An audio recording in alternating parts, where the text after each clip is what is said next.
Mike, dial it down, man. 30 bucks a can. I know, but I just don't want to be the guy responsible for having this thing come up 20 years from now. Start in the middle. Oh, boy. I didn't do that. I did not do that. I don't know who did that, but it wasn't me. It's critical the new vinyl adhere properly to the bottom of the pool, so Dave is smoothing out the uneven spots with concrete. The rain is coming. You can smell it in the air. It's the ozone, right? You can smell it down here. You could, well, you smell something. Yeah. Anyway, the rain's coming, so we have to move fast. There, I built some stakes. Good. What'd you want? You're standing in my damn cement. Dave calls it cement. I'm not going to correct him on camera because there's no time for corrections. As you might recall, this is a marathon, not a race, or a sprint, or whatever. What's in the box? The liner. The liner's in the box. Yeah. Liner's in the box. We're gonna go over here in the deep end with it. Gotta go over there with it. Is this far enough? All the way. Oh, down goes Dave. Wow, he's down, he's up. Take that off. Oh, no. You can call it a marathon or you can call it a sprint. People fall down in both, right? So we're gonna gently bring this down. This is the lining. Uh-huh. It cannot get a hole in it. It's strong, but if we were to drag it in this condition across the floor, it would actually poke a hole in it. All right, so try not to step in the cement. But the cement's everywhere. I know it is. How do you not step in the cement? You have to remember where it's at. Where are you going? He stepped in the cement. Stepped in the cement. I keep fixing it. All right. If there is a finish line in this race, I gotta think we're getting close. Fluff it? Yep. A typical vinyl pool liner lasts between 10 and 15 years, so this one should be good to go for at least that long. Watch how the bead hooks in. It just snaps into place like that. Yeah. Okay? Look at that. We're probably gonna walk this all the way around. We're gonna walk it around. You're gonna start here, and just every couple feet tack it in, and then you go back and you do what you've already tacked in. Well, how's all this gonna get smoothed out on the bottom? You watch. Here comes where the magic comes. All right, Mike, here comes the vacuum. We're gonna suck this all into place. I got the best job for you. Come here. Over there. We get to sit down. Yeah? Yeah, for real. Pull this material up. Uh-huh. There's a seam right here. We're trying to get this material right up here. And watch the magic happen from the stadium. Your butt sitting on the liner is replicating the water. Atmospheric pressure. Are you getting that? He's talking about atmospheric pressure. Yeah, so atmospheric pressure. he's sucking the oxygen out of the area between the liner and the concrete or the cement. And that's basically creating the same effect as the weight of the water on the liner? Yes. Right? And so it's smoothing it out. I didn't know how they would, how are they gonna smooth it out, I said to myself. Well, by a lot of sucking. That's it. Liner's in. How long is it gonna take to fill this thing up? Overnight. You were awesome. Thank you, Mike. Really, thanks for having us out. We learned a bunch. I made a new friend. Hey, you're seriously, man. What a great business, what a great story. You guys were awesome. Thank you. Thank you. Keep it clean. And just like that, another dirty job is in the can. And with it, another American success story. Dave, Dan, and Juan Pablo are a family affair. And one day, young Darren here will join them in the deep end of the pool, proving yet again that hard work, skilled labor, and the willingness to get your hands dirty can still lead to something that looks a lot like success. And yeah, you can write that in cement. After a day like this, people often say to me, Majk Rou, how much soap do you guys go through on dirty jobs? Well, the answer is a lot. My crew has gotten dirty in more ways than you can imagine and taken more showers and more motels than you can count, which begs the obvious, or perhaps not so obvious question, what happens to all that leftover soap? The answer is right here. Well, at least some of it. Sean Seipler runs, what's this called? Clean the World. How would I've ever guessed? I love it. Clean the World is a soap recycling company here in Orlando, Florida. How is what you're doing actually going to clean the whole wide world? Well, in 13 years, we've sent 70 million bars of soap to 127 countries. So we are well on our way to cleaning the world. And so we'll do that across the United States, and we'll do that in places across the globe who just don't have access to soap and hygiene products that you and I regularly have access to. Oh, I haven't used a hygiene product in many years, Sean. Yeah. What's in soap? Soap has water, oil, and it has lye. And those are the main ingredients that do all the cleaning. It's not complicated ingredients. As a matter of fact, we blend it all together. So it's all gonna come together. But we've gotta clean it, we gotta sterilize it, and we've gotta make sure that it does not look like this when it goes to somebody who we're trying to help. This is not soap. Why is it in here? This is coming from a hotel, and at the back of the hotel, they sometimes mistake our bins for trash cans. So we often get what would be just sort of considered trash put into our bins, and that's one of the fun things we get to do here is sort all that stuff out. Well, that sounds terrific. You are going to get your hands dirty recycling soap. Will I have to wash my hands when I'm finished recycling soap? We recommend it. Just add water, and you're good to go. We start by weighing and opening the hundreds of boxes that are being shipped from over 7,000 hotels all over the country. I'm looking at bottles, I'm looking at soap, I'm looking at, I hate to say it, but I'm looking at pubic hair. We sort out the soap from what you call the, Why is it brown? Why is it brown? Not soap. Weighing the boxes lets us know the impact that each hotel is having on the planet. We can calculate exactly how much weight we're keeping out of landfills. 41 pounds. 41. As well as how much water and energy are being saved. This appears to be mixed. There's lubricant, there's all of it. Now, normally you'd have a couple of people doing this? Yeah, for sure. Carlos, you want to come in Carlos, here? Why don't you come on over here? Mike? Introduce yourself. How you doing, Mike? My name is Carlos. How you Carlos, doing? it's great to meet you. Always. What's your official job title here? I'm the soap whisperer. The soap whisperer? Yeah, I'm the soap whisperer. So why don't you and I work on this together? Clean the World receives up to 40 boxes of soap from hotels each day. At 40 pounds per box, that's over 4 tons a week. What's the weirdest thing you ever came across when you opened up a box of what should have been just soap? Used condoms. Used condoms, good. Yeah, because nobody throws away the new ones. 41, maybe 39. Getting close. You might want to pick up the pace a little bit, Mike, because we got other jobs to go to. Just a little, not too much, but just a little, Mike. First of all, Carlos, I'm working with razor-sharp implements. Secondly, I'm dealing with real human hair. Ooh, I didn't want you to see that part, Mike. I'm pretty sure that's scalp hair. Oh. Pretty sure. Could be back hair. In addition to soap, Sean also accepts shampoo bottles. They recycle the plastic and turn the shampoo into a cleaning solution. For a minute there, I thought it was what we were talking about before. Ooh. Thought we might have found a used one. Oh, you're getting close? This is the most extraordinary condom I've ever seen. Well, you know, if you don't have nothing else, Mike, you know we gotta use what we gotta use.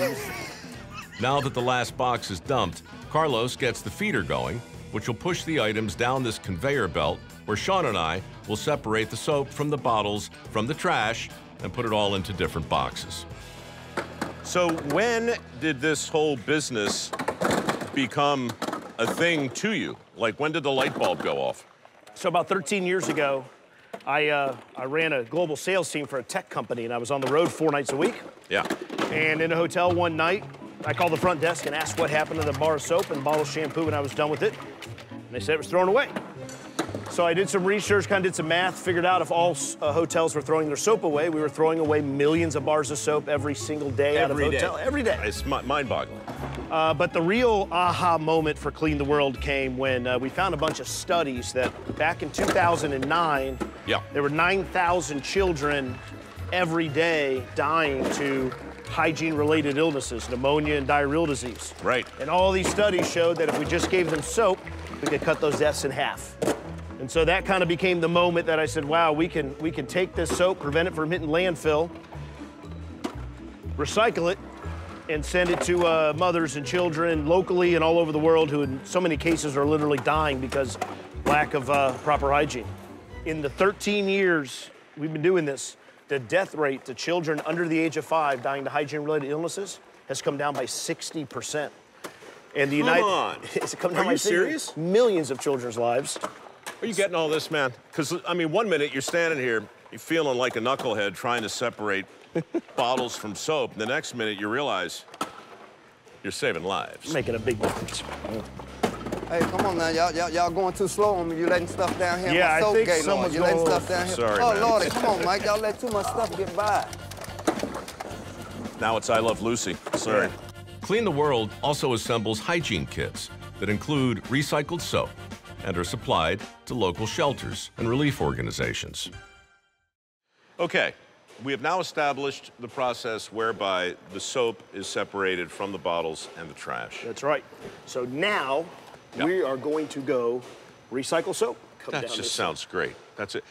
Before we start, do you use soap to clean soap? Soap, in and of itself, as it goes through the process, cleans itself. It cleans itself. We add some sterilization to it, but it's really not necessary. When the soap heats up, it's disinfecting and killing itself. So soap is, in fact, cleaning itself. It's really just about getting the pubes out of the soap. It's just about getting the pubes out of the soap. That's right. Okay. Easy enough. That's your job. Yeah. Okay, you ready, Mike? Come on with me. I'm coming with you. We're going to go clean some screens, man. All right. Oh, yeah. Carlos wants to show me how to clean the refiner screens.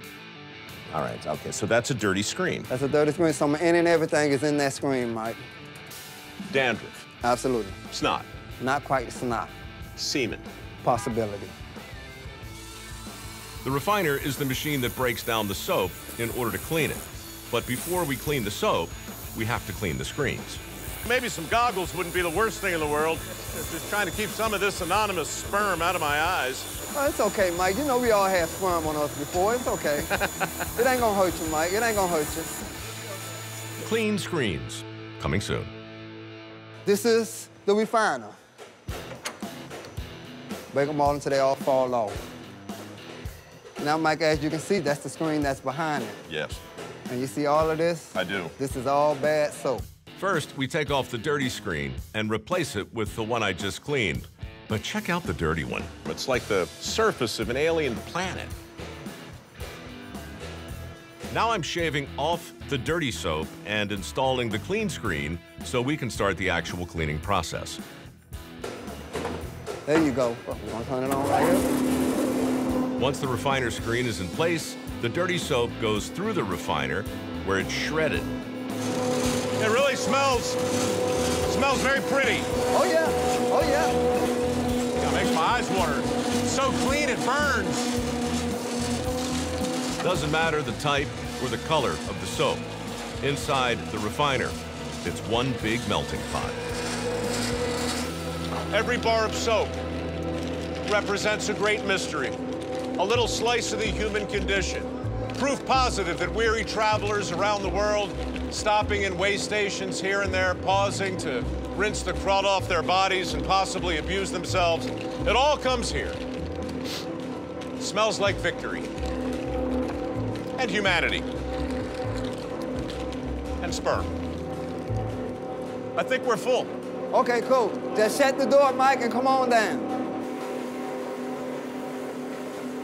That's how I get dirty, Mike. I've never felt so clean and so filthy at the same time. Oh, yeah. Sometimes when I go home, I don't need to use no soap. I have it all on me, Mike. You got a lot of pressure?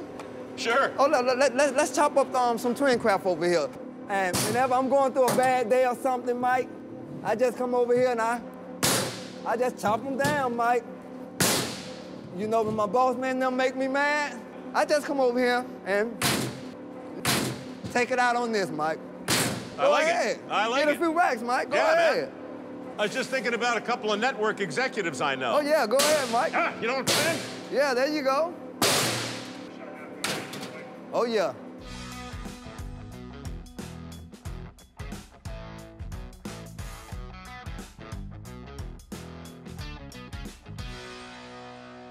I need 6 of them buckets in there, Mike. Come on now. All right, 6 buckets.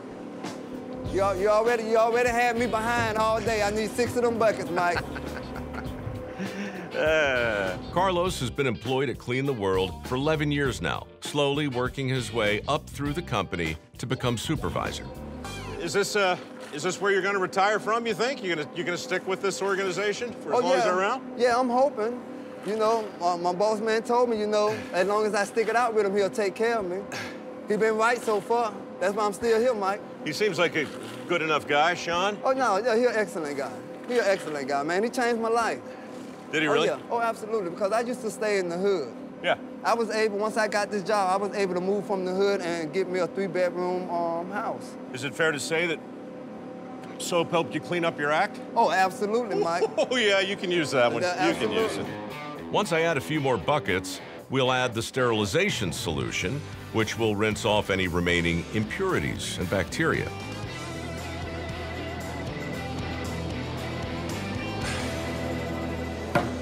Okay, there's 6. Okay, let's get on up here, Mike, because this is where we inject the solution. This is how the solution gets on the soap. Yep. Okay, we're gonna turn this on, Mike. All right, here it is. Now, the soap is sterilized. Then it's broken down further in order to be molded into soap bars. But right now, the recycled soap is looking like anything but soap. It actually looks good enough to eat. Looks like popcorn. It's not. You probably shouldn't eat it on account of the lye. It'll kill you. So you want to see it come out? I want to see the soap come out, Oh, yeah. This is a plotter here.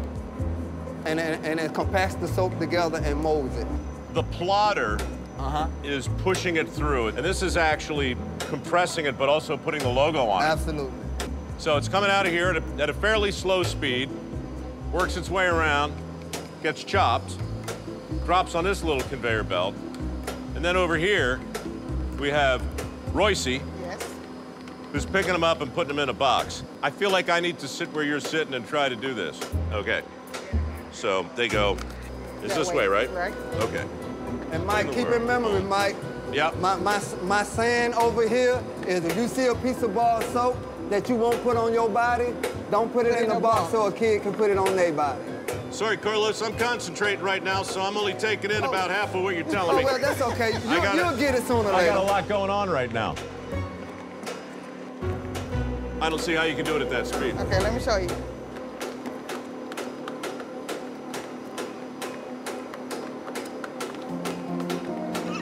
Ah, the gentle clinking of clean soap. Music to my ears. Royce here catches 8 bars of soap at a time, and she boxes an average of 38,000 bars daily. I feel like if this soap thing doesn't work out, you could have a bright future dealing cards in a casino. So this is what we're shooting for, right? It's a clean the world bar of soap. Gray in color, and the product of many, many, many, many, many, many, many countless bars. Oh, absolutely. All Grind it mixed into together. one. After the recycled soap is boxed, it gets placed on the pallet. 48 boxes for 1 pallet. That equals 9,600 bars of recycled soap. Because you got to think about it, Mike. This soap saving a kid's life. I know. How'd it make you feel?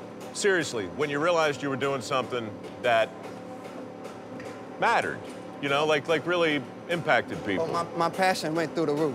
Did it? Oh, yeah. My passion went right through the roof. You got to have like 4 main things in order to run this soap machine. Yeah. You got to have tender, love, care, and passionate is the #1. If you don't have passionate, you will never run this here.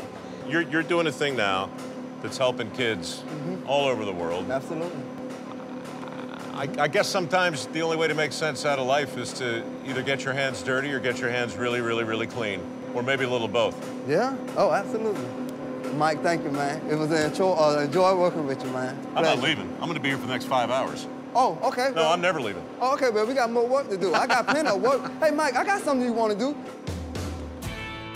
And there you have it. 2 great stories of people getting dirty in order to get clean. From a family of hardworking pool cleaners, unafraid to dive into the deep end, to an intrepid crew of bloody do-gooders.